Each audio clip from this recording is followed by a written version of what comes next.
এর বউ হতে চাইলে তাকেও আমাদের পরিবারের রীতি রেওয়াজ পালন করা শিখতে হবে। হ্যাঁ একদম, আমি সব বুঝিয়ে দেব। আমি পুরোহিত মশাইকে একবার ফোন করি আর যত তাড়াতাড়ি সম্ভব বিয়ের দিন ঠিক করছি।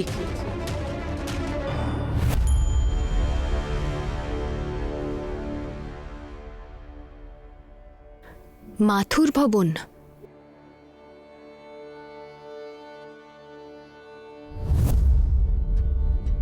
আগে বলুন। আগে আমি প্রেমের সাথে দেখা। আচ্ছা আচ্ছা, আপনি প্রেমের আত্মীয়? হ্যাঁ, তাহলে যান যান, উনি ভেতরেই আছেন। আর শুনুন, জুতোটা বাইরে খুলে রেখে যান। হ্যাঁ।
ওই বুড়ি এখন ভাবছে যে আমি ওর তপস্যার ফল।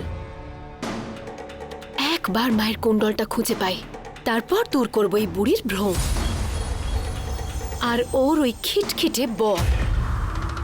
ওই লোকটা তো খুব তাড়াতাড়ি জানতে পেরে যাবে যে আমি ওর ছেলের রক্ষক নই। আমি তো এই বাড়ির বিনাশ হয়ে এসেছি।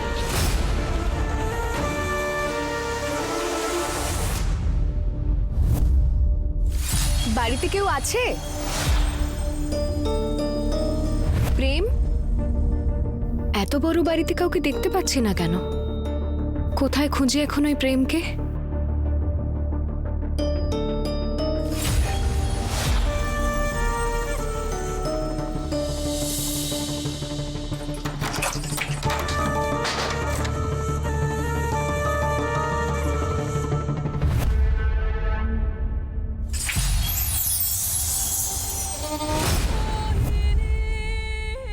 মা, তোর মুখের হাসি দেখে আমি স্পষ্ট বুঝতে পারছি যে তুই ওই পুরোহিতের ঘরে ঢুকে গেছিস। হ্যাঁ মা, মোহিনী নেত্রার ছবিটা দেখাতেই ওই বুড়ি মেনে নিয়েছে যে আমি নেত্রার মেয়ে, আর কোনো কিচ্ছু জিজ্ঞেস না করে এই বাড়িতে নিয়ে এসেছে নিজের বৌমা করতে। আমি জানতাম যে ওই পুরোহিতের বানানো সুরক্ষা চক্র ভাঙার এই একটাই উপায় আছে, কিন্তু তোর ওখানে এত সময় কেন লাগছে? আসলে মা, এই বাড়িটা অনেক বড় আর এখানে অনেক লোকও আছে। বুঝতেই পারছি না যে তোমার কুণ্ডলটা খোঁজা শুরু করব কোথা থেকে। আর প্রতি মুহূর্তে আমার সত্যিটা ধরা পড়ে যাওয়ার ভয় আছে। এত বড় বাড়িতে কাউকে দেখতে পাচ্ছি না কেন আমি? কোথায় গেছে সবাই? কাকে জিজ্ঞেস করবো এখন প্রেম কোথায়? তপস্যা, ওই বাড়িতে পুজো পাঠ করা অনেক লোক আছে ঠিকই, কিন্তু ওই বাড়িতে এমন একজনও আছে যে তোকে পুরোপুরি সাহায্য করবে। এখানে তো সবাই ভগবানের ভক্ত, এখানে কে করবে আমাকে সাহায্য? ভগবান পৌঁছনোর আগেই কর্ণমোহিনী পৌঁছে যায় তার ভক্তদের কাছে। এরকম একজনও আছে ওখানে যে বহু বছর আগে মোহিনী নেত্রাকে খুঁজতে আমায় সাহায্য করেছিল। কে মা? একবার জানতে পেরে যাই যে সে কে, তারপর তোমার কুণ্ডল খুঁজে পাওয়া থেকে আমায় কেউ আটকাতে পারবে না। আমার প্রতি ভক্তির ফল পাওয়ার পরে ও আমার সঙ্গে সম্পর্ক শেষ করে দেয়, কিন্তু তাকে কর্ণমোহিনীর স্মরণে আর একবার আসতেই হবে। আমি বাধ্য করব তাকে তোকে সাহায্য করার জন্য। তুই শুধু দেখতে থাক তপস্যা।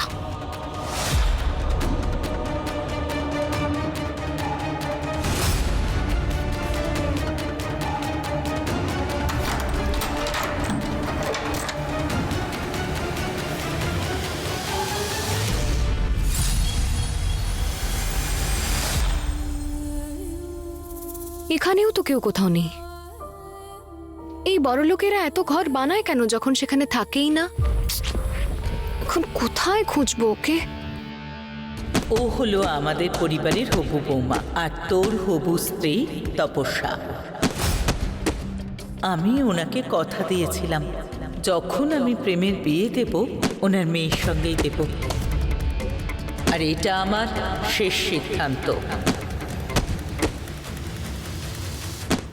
মায়ের চিন্তাটা বুঝতে পারছি আমি জানি উনি যা কিছু করছেন আমার ভালোর জন্যই করছেন, কিন্তু আমি ওনাকে কি করে বোঝাবো যে ভালোবাসা না হয়ে বিয়ে ইম্পসিবল।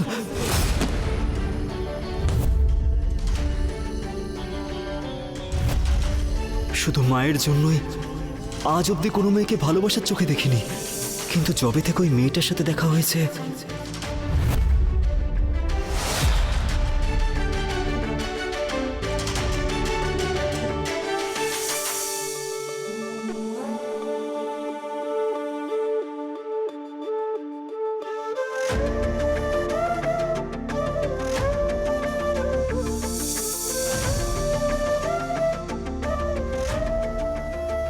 জানি না কেন আজকাল সারা দিন আমার শুধু প্রতিজ্ঞার কথাই মনে পড়ে, কিন্তু ওই মেয়েটা আমাকে পাত্তা অবধিও দেয় না। মহাকাল, এটা কিরকম সংকেত তোমার?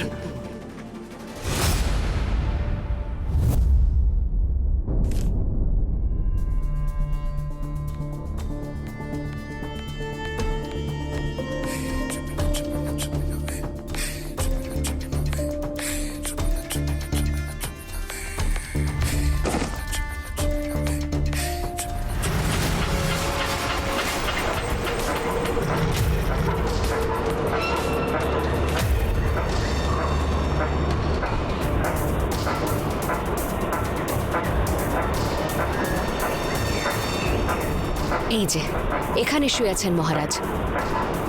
প্রেম,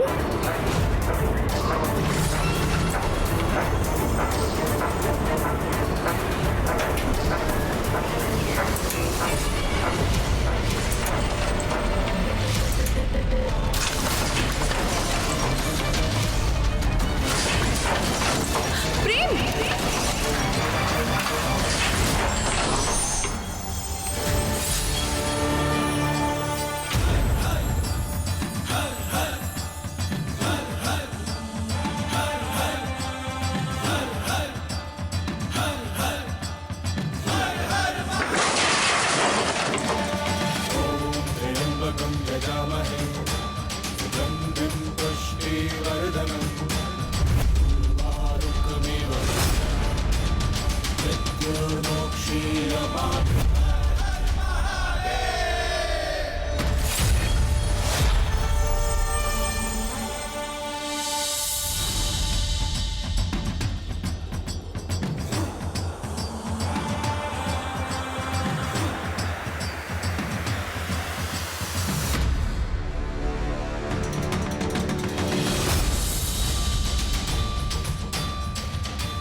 এটা কি করে হতে পারে? প্রথমে ওই গাছের ডাল ভেঙে পড়া, তারপর পাখাটা হাওয়ায় আটকে যাওয়া। আরে কাজ করতে এসছি রে, তোর বাপের চাকর নয় যে যা খুশি তাই বলবি। আরে বাহ রে বাহ, একে তো নতুন এসেছো, জিনিস দেরি করে এনেছো, তার উপর মেজাজ দেখাচ্ছ। আরে নতুন বলে কি আমার প্রাণ নিবি নাকি রে?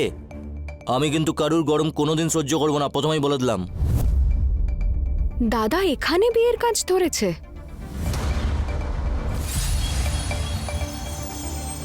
আরে তো তুমি এখানে?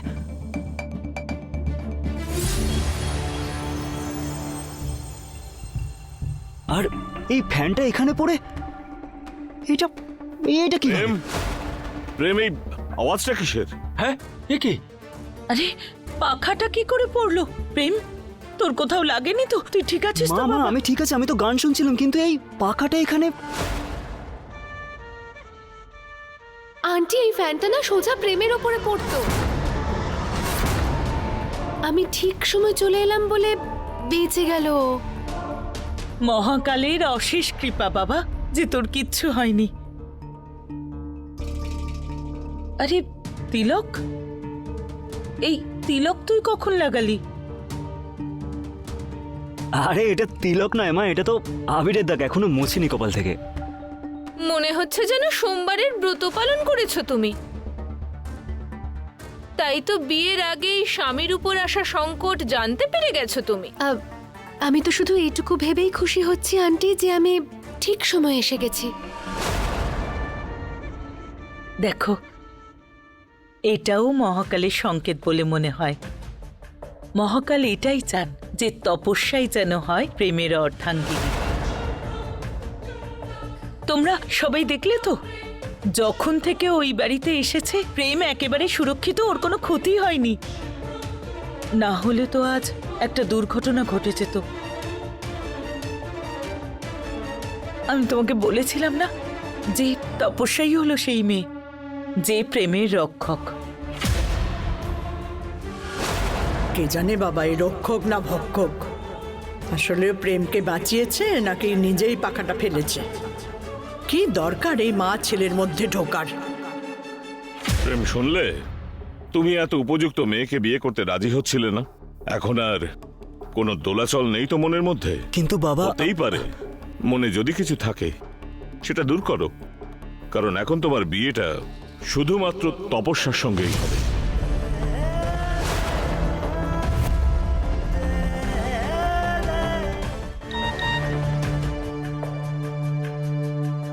দাদা, হুম, আমাদের মিটিং এর জন্য বেরিয়ে যেতে হবে, দেরি হয়ে যাচ্ছে। চলো। তপস্যা, এদিকে সোমা। প্রেম,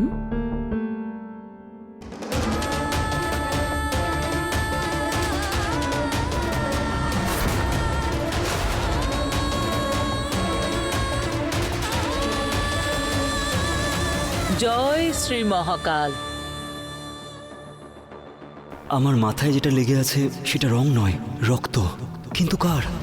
ওর তো কোনো আঘাতই লাগেনি, তাহলে আর কি আমার রুমে এসেছিল?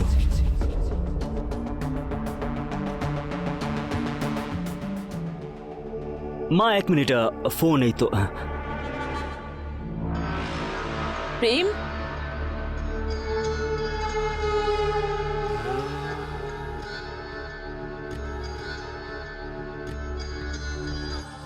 দীর্ঘজীবী হও মা। মহাকাল তোমাদের দুজনকে চিরকাল সুখে রাখুন।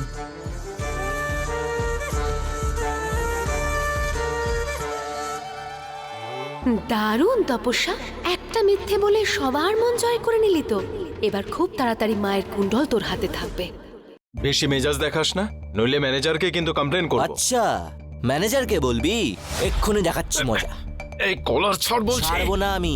ম্যানেজারের কাছে যাচ্ছিস যখন সব কথা বলবি ওকে, ভালো করে বুঝিয়ে দিবি অক্ষয়টাকে। দাঁড়াও প্লিজ, দাঁড়াও।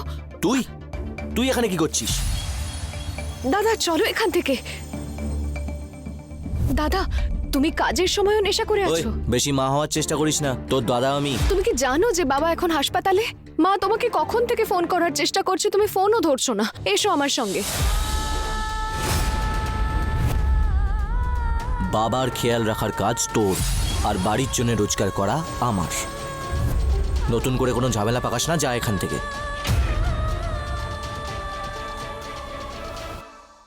ওই ছেলেটা কে ছিল? কিভাবে মেয়েদের সাথে কথা বলতে হয় সেটাও জানে না। দাঁড়াও, দেখাচ্ছি ওকে। না না না, তার কোনো দরকার নেই। আমার দাদা হয়, অক্ষয় দা। ওনা আসলে এরকম নয়, শুধু একটু দুশ্চিন্তায় আছে সেই জন্য। এই রক্ত, এই আঘাতটা কিভাবে লাগলো তোমার?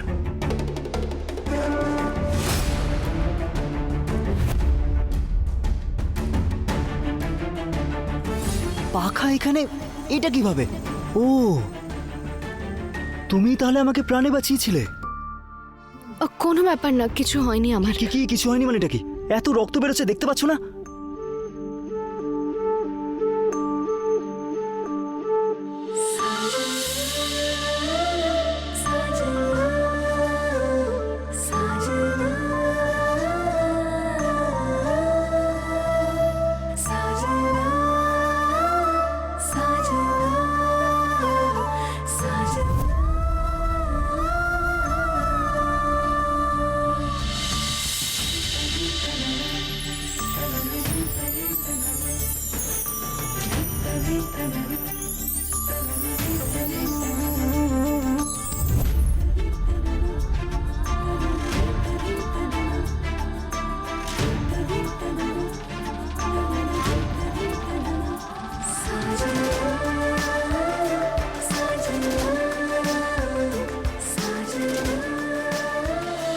এমনিতে আমি তোমাকে ট্যুর গাইড বানিয়েছিলাম, তুমি তো আমার বাড়ি অবধি চলে এলে।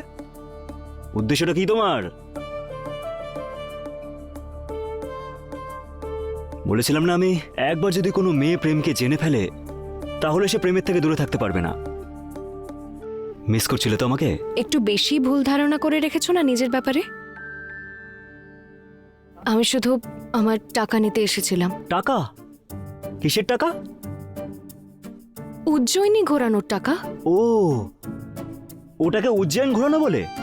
তুমি মনে হয় ভুলে গেছো যে তুমি আমাকে মায়া বনে মরার জন্য রেখে এসেছিলে। আচ্ছা ঠিক আছে, ক্ষমা করে দিলাম তোমাকে।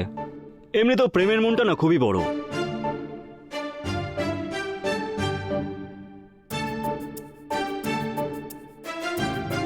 প্রেম বাবা,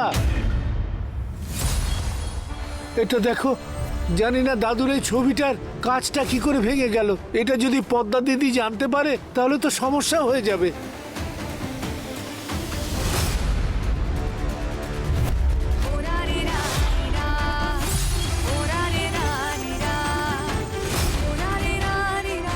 এটা তো সেই পুরোহিতের ছবি, কিন্তু প্রেমের দাদু আমার বাবাকে কি করে চিনতেন? আর প্রেমের হঠাৎ করে আমার সামনে চলে আসা, এই সব কিছুর কি পারস্পরিক কোনো সম্পর্ক আছে? আচ্ছা আপনি এটা ধরুন, এটা নিন। এটা না তাড়াতাড়ি বানিয়ে আনুন, যদি মা দেখে ফেলে তাহলে ভাববে এটা কোনো অশুভ শক্তির প্রভাব। তাড়াতাড়ি যান, তাড়াতাড়ি ঠিক যান। আছে, ঠিক আছে।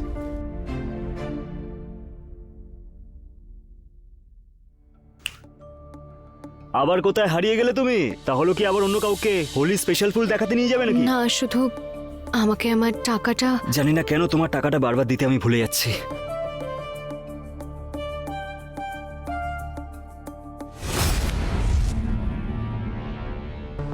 এসব কি অসভ্যতামি? সরি প্রেম দাদা, কিন্তু উজ্জয়ন দর্শন করার জন্য মাত্র 2000 টাকা। তোমার মনে হচ্ছে না একটু কম হলো? দাদা, উজ্জয়িনী দর্শনের এই টাকাই লাগে। হুম, না না, এর কোনো দরকার নেই, আমার শুধু এই টাকাগুলোরই দরকার ছিল। চলো ঠিক আছে। দাদা দাঁড়াও। মা, কোথায় কোথায় ছিলিস তুই? ওই চুপ! মা বাবা হসপিটালে বসে আছে, আর তুই? মেয়ের এখন ফ্রর করে ওরা ডানা গজিয়েছে। দে টাকা, দে আমায়। মা, ওই টাকাটা। আমি আছি তো। আমি থাকতে তুমি টাকার চিন্তা কেন করছো মা? আমার সোনা বাবা।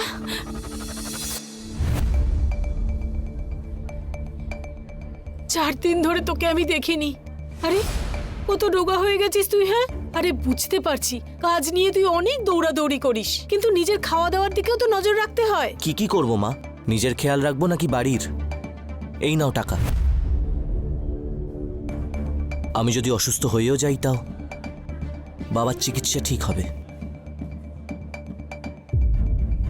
যখনই আমি জানতে পারলাম যে বাবা হাসপাতালে, আমি সবকিছু ছেড়ে ছুড়ে দিয়ে চলে এলাম। খুব ভালো করেছিস বাবা, তুই তো আমাদের একমাত্র ভরসা রে বাবা। মা, না হলে এই মেয়েটার থেকে আশা তো আমরা সেদিনকেই ছেড়ে দিয়েছিলাম, যেদিন ওর প্রথম মুখটা দেখেছিলাম। আমি বুঝতে পেরেছিলাম আমি আমাদেরকে শুধু কষ্ট দেওয়ার জন্য এসেছে, আর কোনো কাজের নয় ও। চল বাবা, বিলটা দিয়ে আসি। একদম মা, চলো।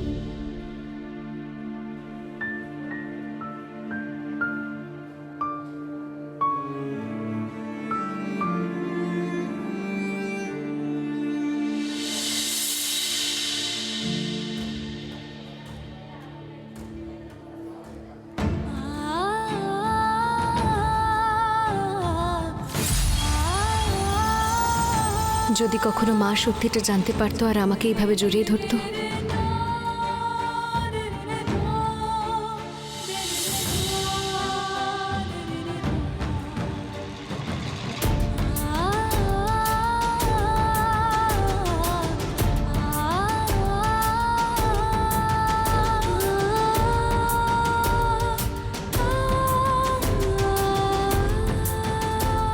এখন তুমি ঠিক আছো তো বাবা?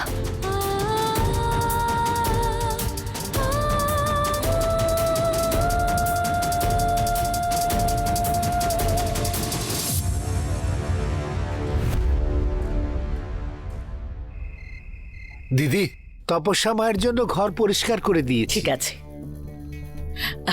আরে আন্টি, এসবের কি দরকার ছিল? আমি নিজেই আরে আমার তুমি এই বাড়ির হবু বৌমা, তোমাকে আমি যেখানে সেখানে থাকতে দিতে পারবো? প্রেম, হ্যাঁ, কোথায় যাচ্ছিস তুই এত রাতে? কিছু না মা, ওই আমার একটু কাজ ছিল আর কি। হ্যাঁ, জানি আমি, অনেক বড় হয়ে গেছিস।